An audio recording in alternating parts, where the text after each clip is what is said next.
Waqt li kienet jiġi intervistat il-ħadd filgħodu l-Prim Ministru elenka wħud mir-riżultati pożittivi li kiseb pajjiżna fost dawn semma ċ-ċifri rekord fil-qasam tat-turiżmu fl-ewwel tliet xhur ta' din is-sena li saħansitra qabżu dawk irreġistrati fl-aħħar sena rekord jiġifieri l-2019.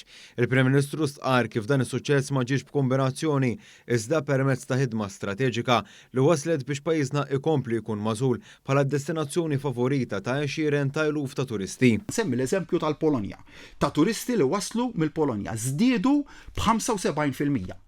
Kienu l-konsegwenza jew il-frott ta' ħidma li saret b'mod dirett biex nattiraw aktar turisti minn dan il-pajjiż. Imma hemmhekk ukoll aħna rridu nibqgħu nitkellmu dwar bidla. Nikkuntentaw bli għandna jew nħarsu lejn il-pass li jmiss. Dr. Abela kompla jgħid kif il-pass li jmiss f'dan il-qasam huwa dak li pajjiżna jattira turiżmu ta' kwalità ogħla. Dan is-sentiment pożittiv qed jinħass ukoll fil-manifattura. X'innu tajna fl-ewwel 3 kwart ta' din is-sena li l-produzzjoni industrijali fil-fabbriki tagħna kumparat mal-istess kwart tas-sena li għaddiet telet il fuq b'14%.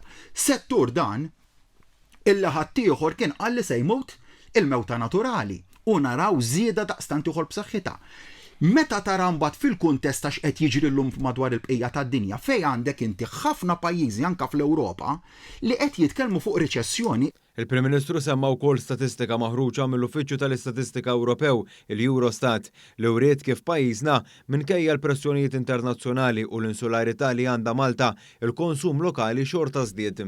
Imma minkejja dan ħareġ qal il-Eurostat. Mela minkejja din l-isfida tal-inflazzjoni f'pajjiżna il-konsum mill-ħwienet, ix-xiri mill-ħwienet żdied b'2%.